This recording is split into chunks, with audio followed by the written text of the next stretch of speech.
ನಟ ವಿಷ್ಣುವರ್ಧನ್ಗೆ ಸರ್ಕಾರಗಳಿಂದ ಅವಮಾನ ಆಯಿತಾ? ಹಾಗಾದ್ರೆ ಭಾರತಿ ವಿಷ್ಣುವರ್ಧನ್ ಅವರನ್ನೂ ಸರ್ಕಾರಗಳು ಕಡೆಗಣಿಸಿದ್ವಾ? ವಿಷ್ಣು ಸಮಾಧಿ ವಿವಾದದ ಸಭೆಯಲ್ಲಿ ಅಭಿಮಾನಿಗಳು ಇಂಥದ್ದೊಂದು ಬೇಸರವನ್ನ ವ್ಯಕ್ತಪಡಿಸಿದ್ದಾರೆ. ಅನೇಕ ಸರ್ಕಾರಗಳ ಮೇಲೆ ಸರ್ಕಾರಗಳು ಬಂದ ನಂತರದಲ್ಲೂ ಕೂಡ ಎಲ್ಲ ಸರ್ಕಾರಗಳು ಹೀನಾಯವಾಗಿ ವಿಷ್ಣುವರ್ಧನ್ ಅವರನ್ನ ನೋಡಿದೆ ಅನ್ನುವಂತಹ ಅಸಮಾಧಾನವನ್ನ, ನೋವನ್ನ, ಬೇಸರವನ್ನ ಸಭೆಯಲ್ಲಿ ಅಭಿಮಾನಿಗಳು ವ್ಯಕ್ತಪಡಿಸಿದರು. ಭಾರತಿ ವಿಷ್ಣುವರ್ಧನ್ ಅವರನ್ನೂ ಕೂಡ ಅದೇ ರೀತಿಯಾಗಿ ಸರ್ಕಾರಗಳು ಕಂಡಿದ್ದಾವೆ, ಕಡೆಗಣನೆ ಮಾಡಿದ್ದಾವೆ ಅಂತ ವಿಷ್ಣು ಅಳಿಯ ಅನಿರುದ್ಧ್ ಆಕ್ರೋಶವನ್ನು ವ್ಯಕ್ತಪಡಿಸಿದ್ದಾರೆ ಸರ್ಕಾರಗಳ ನಡೆ ಬಗ್ಗೆ. ಒಂದು ಸಮಾಧಿಗಾಗಿ ಕಚೇರಿಗಳ ಅರಿಯೋ ದುಸ್ಥಿತಿ ಬಂದಿದೆ. ಮಹಾ ನಟ ನಟಿಗೆ ಇದೆಂಥ ಅವಮಾನ ಅಂತ ಸಿಟ್ಟನ್ನ ವ್ಯಕ್ತಪಡಿಸಿದ್ರು. ಇವತ್ತು ನಡೆದಂತಹ ಸಭೆಯಲ್ಲಿ ಅವರ ಮೂಲ ಸಮಾಧಿ ಏನಿತ್ತು ಅದನ್ನ ಕೋರ್ಟ್ ನಿರ್ದೇಶನದಂತೆ ತೆರವು ಮಾಡಿರುವಂತಹ ವಿಚಾರಕ್ಕೆ ಸಂಬಂಧಪಟ್ಟಂಗೆ ಅಭಿಮಾನಿಗಳನ್ನ ಆಹ್ವಾನ ಕೊಡಲಾಗಿತ್ತು, ಸಭೆಯನ್ನ ನಿಗದಿ ಮಾಡಲಾಗಿತ್ತು. ಆ ಸಭೆಯಲ್ಲಿ ಆಕ್ರೋಶ ವ್ಯಕ್ತವಾಗಿದೆ. ಸಾಕಷ್ಟು ಗೊಂದಲಗಳು ನಾವು ನೋಡ್ತಾ ಇದ್ದೀವಿ. ನಮ್ಮಗಳ ಮೇಲೆ, ನಮ್ಮ ಕುಟುಂಬದವರ ಮೇಲೆ ಸಾಕಷ್ಟು ಆರೋಪಗಳನ್ನ ಕೆಲವರು ಹೊರಿಸ್ತಾ ಇದ್ದಾರೆ. ಅದಕ್ಕೆ ನಾನು ಮೊಟ್ಟ ಮೊದಲನೇದಾಗಿ ಸ್ಪಷ್ಟನೆ ಕೊಡಬೇಕು. ಇಲ್ಲಾಂತಂದ್ರೆ ನಿಮ್ಮಗಳ ಜೊತೆಯಲ್ಲಿ ಬೆರೆತ್ಕೊಂಡು ಕೆಲಸ ಮಾಡೋದಕ್ಕಾಗಲ್ಲ. ನಿಮಗೂ ಕೂಡ ಅದು ಎಲ್ಲೋ ಒಂದು ಕಡೆ ಅದು ಒಂದು ಆತಂಕ ಇರುತ್ತೆ, ಗೊಂದಲ ಇರುತ್ತೆ. ಹಾಗಾಗಿ ನನಗೆ ಕೇವಲ 20 ನಿಮಿಷ ಸಮಯ ಕೊಡಿ.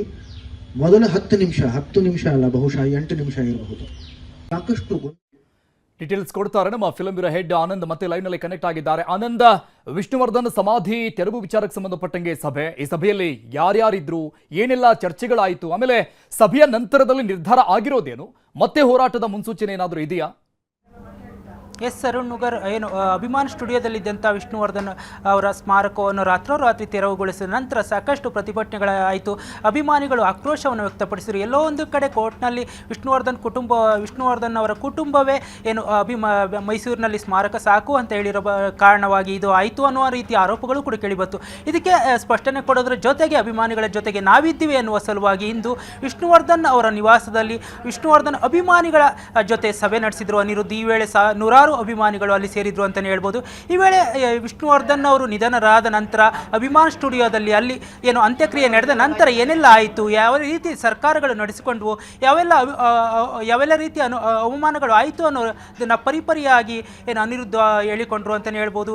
ಹೇಗೆ ಭಾರತಿ ವಿಷ್ಣುವರ್ಧನ್ ಅವರಿಗೆ ಯಾವುದೋ ಒಂದು ವಾಹಿನಿಯಲ್ಲಿ ಕೂತು ಬಾಲಣ್ಣ ಅವರ ಮಕ್ಕಳು ಯಾವ ರೀತಿ ಅವಮಾನಕರ ರೀತಿ ನಡೆಸ್ಕೊಂಡ್ರು, ಆನಂತರ ಏನು ಭಾರತಿ ವಿಷ್ಣುವರ್ಧನ್ ಅವರು ಅಭಿಮಾನ್ ಸ್ಟುಡಿಯೋಗೆ ನಾನು ಕಾಲಿಡಲ್ಲ ಅನ್ನೋ ನಿರ್ಧಾರ ಮಾಡಿದ್ರು. ಆನಂತರವಷ್ಟೇ ನಾವು ಸಮಾಧಿ ಸ್ಥಳವನ್ನು ಸ್ಥಳಾಂತರ ಮಾಡುವ ಒಂದು ನಿರ್ಧಾರವನ್ನು ತೆಗೆದುಕೊಂಡಿದ್ದು. ಅಲ್ಲಿ ಜಾಗ ಸಿಗೋದಿಲ್ಲ, ಇದು ನ್ಯಾಯಾಲಯದಲ್ಲಿ ಇತ್ಯರ್ಥವಾಗೋದಿಲ್ಲ ಅಂತ ತಿಳಿದ ನಂತರವೇ ನಾವು ಸರ್ಕಾರದಲ್ಲಿ ಏನು ಮನವಿಯನ್ನು ಸಲ್ಲಿಸಿ ಮೈಸೂರಿಗೆ ಸ್ಮಾರಕ ಏನು ಸ್ಥಳಾಂತರವಾಗೋಕ್ಕೆ ನಾವು ಇದು ಮಾಡಿದ್ವಿ. ಅದು ಬಿಟ್ಟು ನಮ್ಗೆ ಯಾವುದೇ ರೀತಿಯ ಇದಿಲ್ಲ. ನಮ್ಮ ಮೇಲೆ ಸಾಕಷ್ಟು ಏನಂತ ಆರೋಪಗಳು ಕೇಳಿ ಬರ್ತಾ ಇದೆ. ನನಗೂ ಕೂಡ ಅವಮಾನವಾಯಿತು.